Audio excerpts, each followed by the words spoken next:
Hello, this seems weird. I can't remember the last time I said like hello and welcome to my channel. I do sound a bit nasally because I've had a terrible cough and cold the last few days, but oh, see, that's horrible mucousy sound, I'm sorry. But I just thought I'd do a little catch-up video, and I thought we'd call it Cozy Catch-Ups, but I swear someone must have come up with that title for a series already. And I'm hastened to say series because I still don't know whether I'm going to come back to YouTube or not. I know some of you will be like, I didn't know you'd left YouTube. Well, I have been uploading over the last few months. You'll notice I did a lot of the kind of house hunting, house doing uppy, that's not the word, house home improvement, let's call it home improvement vlogs.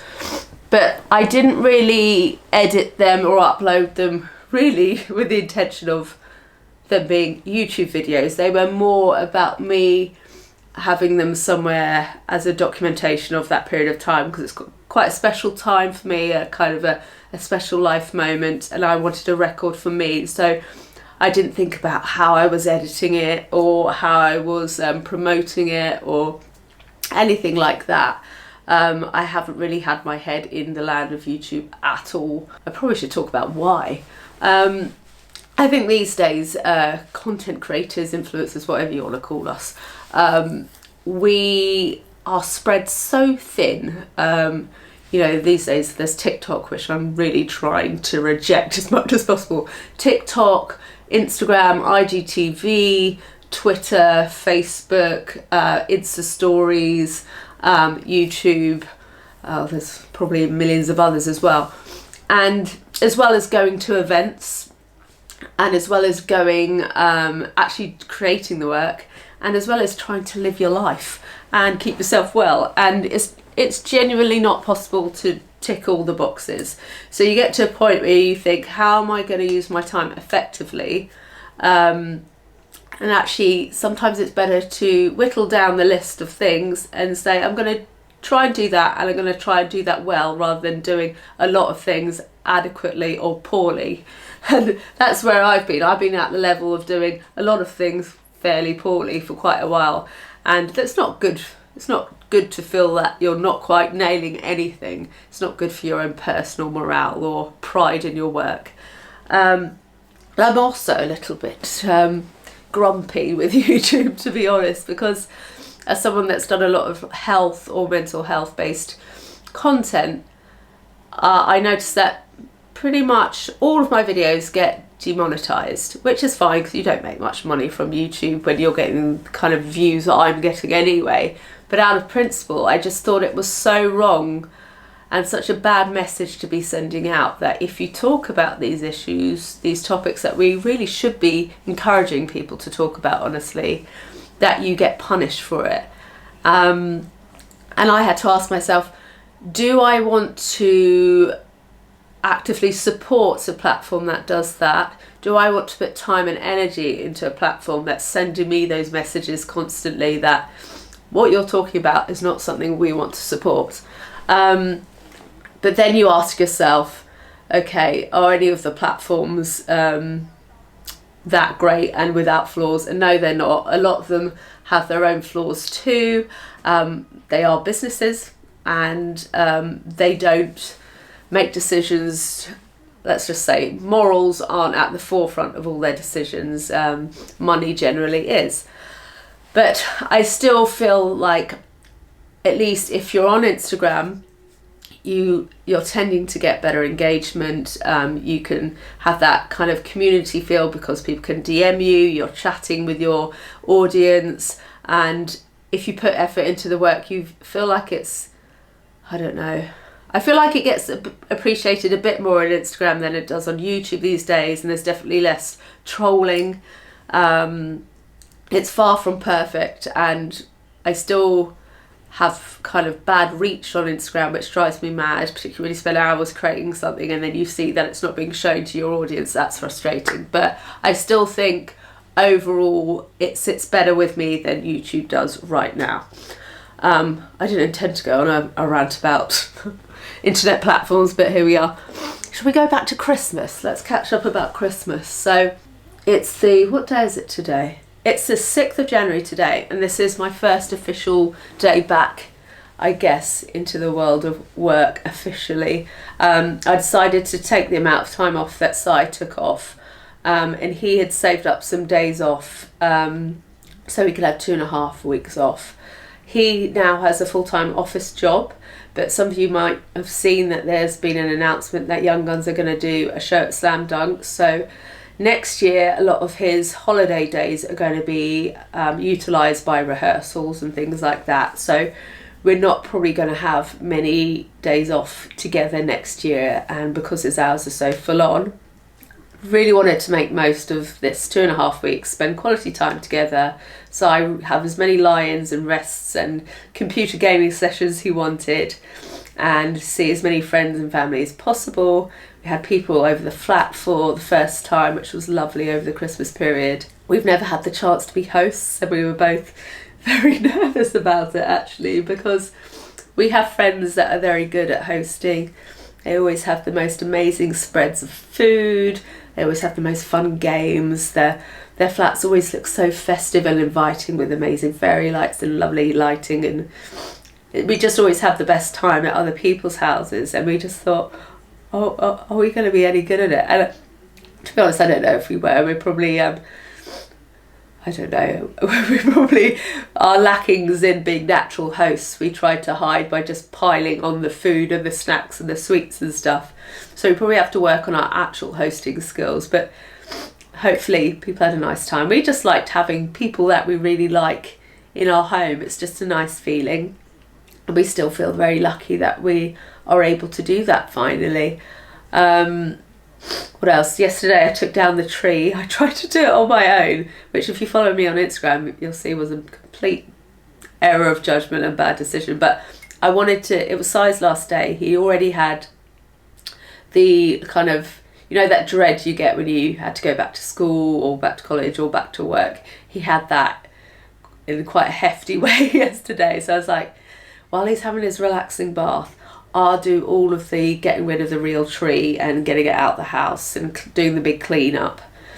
And my method probably wasn't as good as it could have been, so it was a bigger job than it should have been. Pine needles everywhere. Basically, you couldn't see the carpet. But anyway, my intentions were good. It just didn't pan out quite how I hoped. What else could I tell you about? New Year's. Yeah. We just don't care for New Year's anymore. It's just not really something that we think, oh, we must do something exciting for. So we just said we'll stay in and have homemade curry. So Si made a vegan curry, which is delicious. He's a great chef, so that was lovely. And we also knew that it might be the night that we'd be saying goodbye to Nimbus, so we would have to stick around so Nimbus's real owner could come and pick him up. If you don't know who I'm talking about, it means you don't follow me on Instagram, because if you follow me on Instagram, you will know I've been spamming about Nimbus the cat for the past few months. So my friend Erin, who had the life-saving surgery in Barcelona, who we've been fundraising for this year, her cat is called Nimbus. He's a Siamese, lilac point, and he was flown over from Australia where they live so that when she recovers over here in the UK, she will have him here and she won't be worrying about how he is over in Australia and him being taken care of and that sort of thing. But in the interim, while she was having her surgery and we're sorting out housing for her over here and all that sort of stuff, Si and I had Nimbus here. I think it was about 3 months in total. And it was our first experience of having a pet and our first experience of Siamese cats, and wow, it was a big learning curve actually, because I had no idea about the breed of Siamese, but they are the closest you can get to a dog in cat form. Like, he played fetch, he fell in love with a cable tie that he'd bring to me most mornings so I could throw it to him and he'd bring it back to me. He was the most loyal companion. He'd want to be by your side at all times, even when you're on the loo in the middle of the night. With a jippy tummy, he'd be by your side. When you're cooking, he'd be on the kitchen side. Not hygienic, but there's nothing you could do about it. And they're very vocal. They chat to you all the time. They've always got something to say. And yeah, we both grew extremely... I'll probably get a bit welled up, actually. Oh, yeah. Yeah, so we both grew very attached to Nimbus. I'm not saying he didn't come with difficulty. He was hard to look after. He's a very needy, high-maintenance cat because they're so intelligent and so intuitive, and because he wanted to be with us all the time. So it was relentless, and he did get up at 5 a.m, and he wouldn't be shut out the bedroom. We tried it twice to shut him out the bedroom so we could get a good night's sleep, and we got a protest poo outside the door.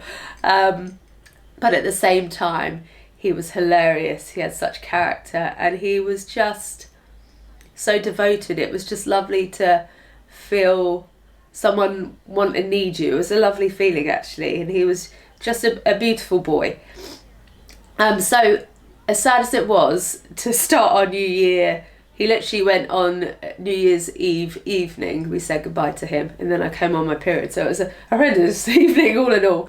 It's told us that, you know, the flat was a lot better with a furry friend in it. So I think this year we will probably try and find our own cat. And again, it's taught us that probably a cat's the best option for us right now, because even the cat, we realise that you do have to make a lot of sacrifice when you get a pet.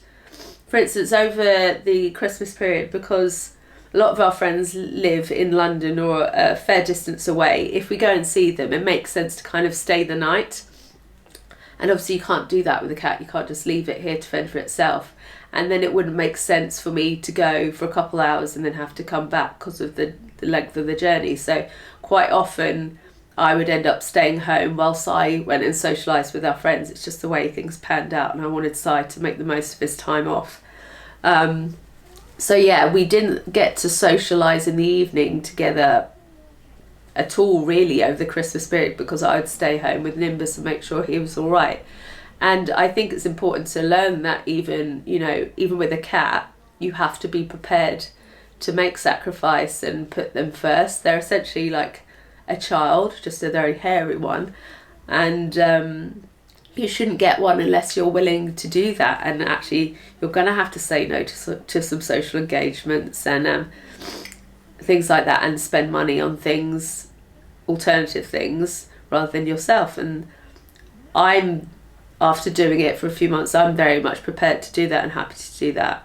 But I'm also aware that Si, let's just say, it was a window into what it would be like if we had kids, that I would definitely be the one getting up numerous times in the night, and someone else would stay calmly asleep, snoring very loudly.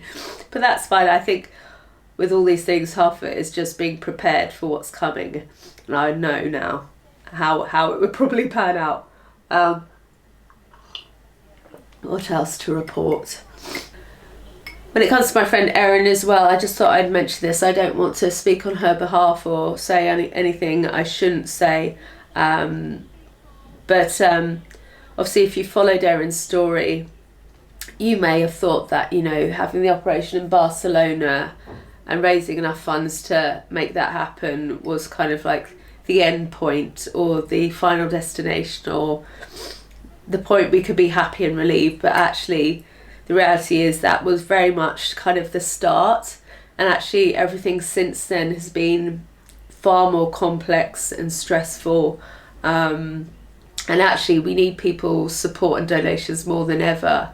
But it's really hard to get that across, because I think some people thought that we were all sorted, and really we hadn't raised enough money. We'd raised enough for her to book the surgery and go through with it, but we're still in a lot of debt. There's still so much we need to pay for.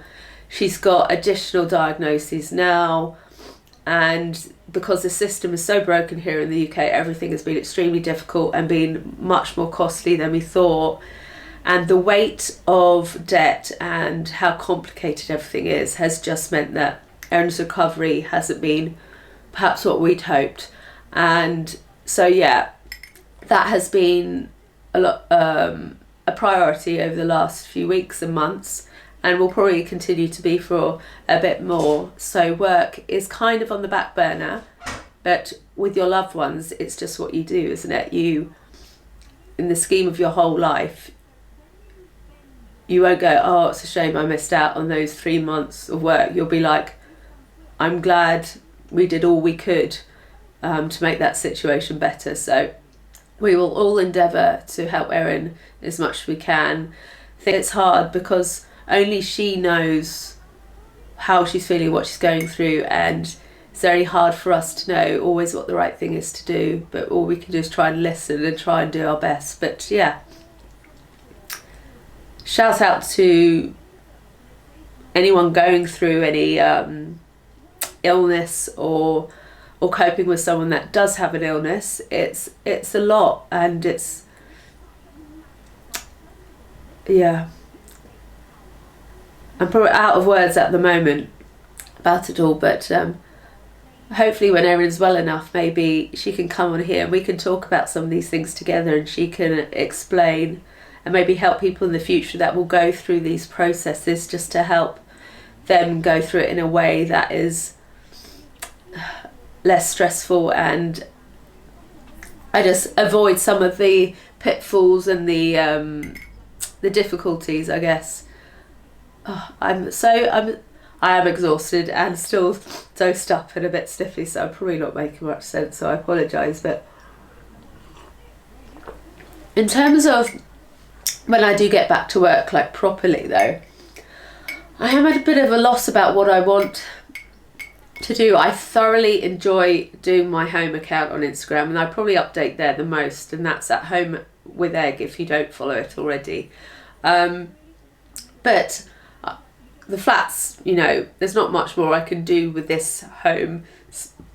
Oh, sorry, windy pops. So until we move on to the next places, I guess the updates are going to start to become a little bit less exciting. God, I'm not very good at promoting myself, am I? I shouldn't say that. It's going to be riveting and thrilling and a roller coaster ride, but it might not be. But I do enjoy it. So hopefully I can make the home account into something that where I focus more of my energy. My main account's still going, but I don't know. I'm at the age where I don't really want to do outfit posts. I just don't. I guess my priorities have changed, and I just don't know what to post there anymore. Because when you post about things that really are important, you don't want to come across like preachy, it all becomes a bit too worthy and a bit too, I don't know. I guess some people come to Instagram for escapism, and you don't want to be that person that's always ramming things down people's throats, or telling people how to live, or talking about stressful things. But at the same time, there's so many things. I guess this year has just given me perspective, is what I'm saying. And some of the things that I post on there, or have to post about, or have posted about, just seems so insignificant. And it's me working out whether I'm okay with posting about trivial and light-hearted and mundane things, or whether it just feels uncomfortable for me to do that now. I don't know. It'd be helpful to know what you like me to post about, and what posts that I do that you do enjoy, or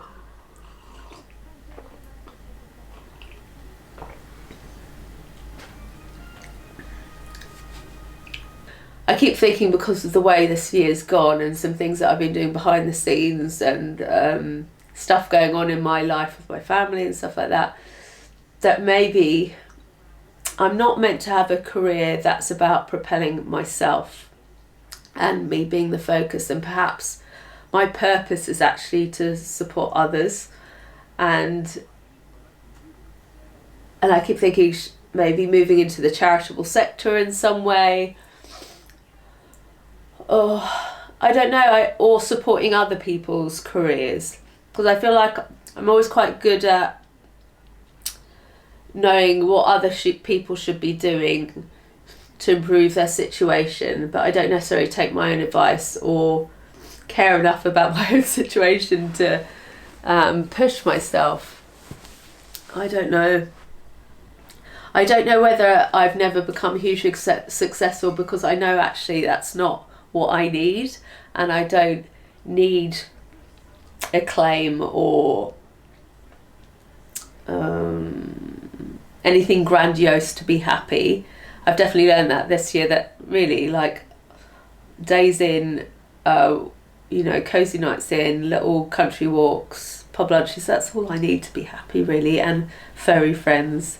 So to chase a career with like flashy events and, you know, celebrities and stuff like that doesn't kind of make sense, but it kind of comes with being successful in my line of work.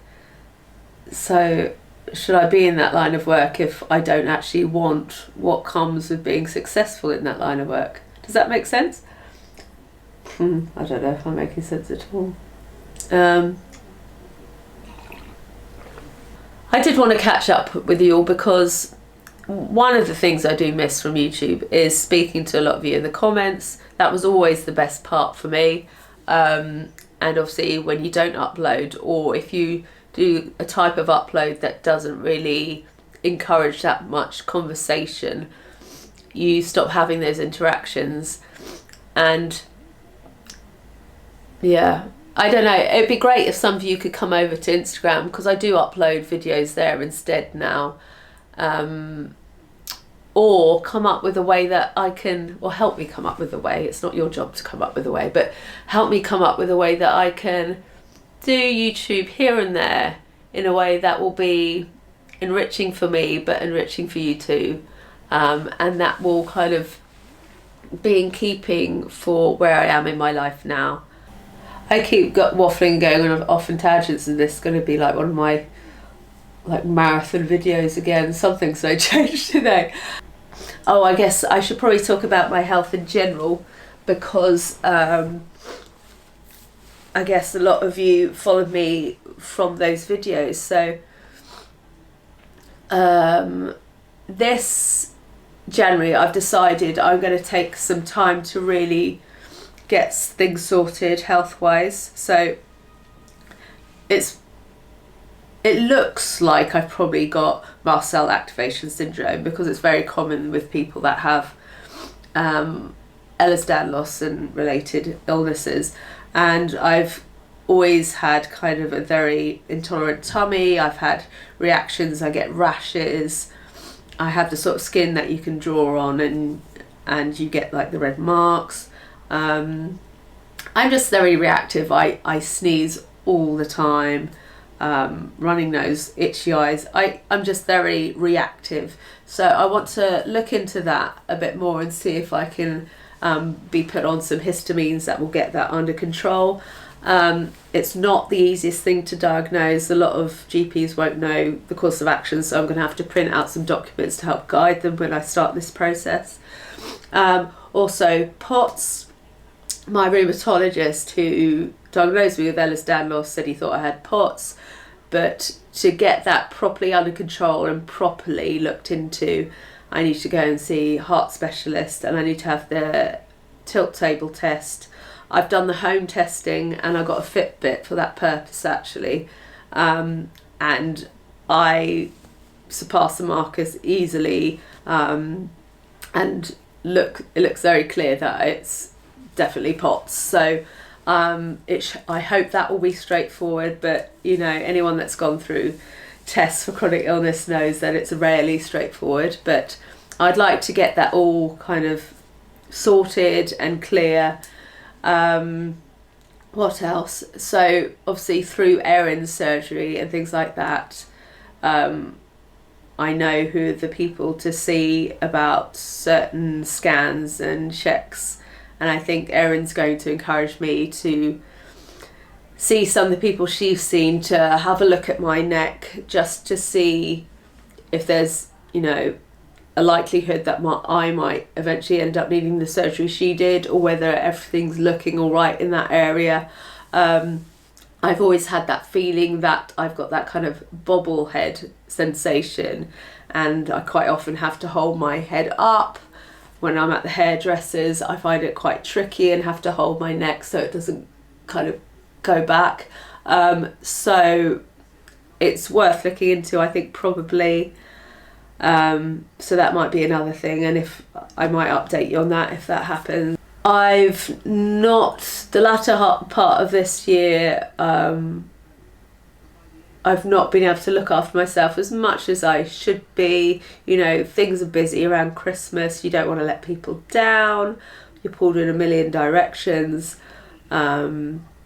So to make sure I stayed well, it's another reason why I've just put work on the back burner for a bit. I've just done enough to pay my bills with a few campaigns, but I've not pushed myself in any respect, because if I had kept everyone else happy and worked, I don't want to know what condition I'd be in right now. So yeah, I have, oh god, this is the longest video ever. You deserve a medal if you've watched to the end. It'd be great to hear from many of you. By the way, cracking new slippers, but look at the state of them already.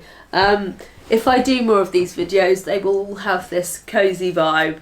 We'll be in joggers, in our slippers, with a nice mug of something comforting.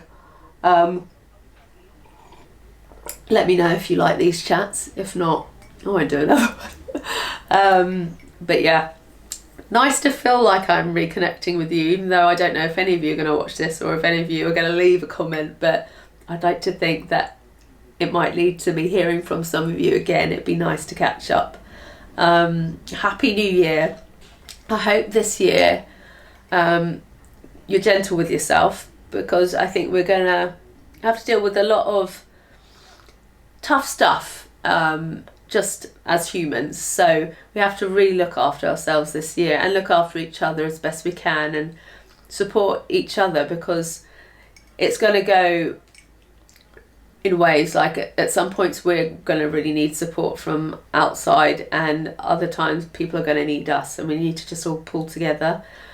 And I can't remember what I was saying earlier, but it's that idea of community really, but in a wider sense. It's not just about the local area anymore. We have to think about people far and wide that need us and do what we can. Anyway, so yeah, be gentle with yourself, look after yourself, and I hope you're all okay, and hope to hear from you all soon. Cheers.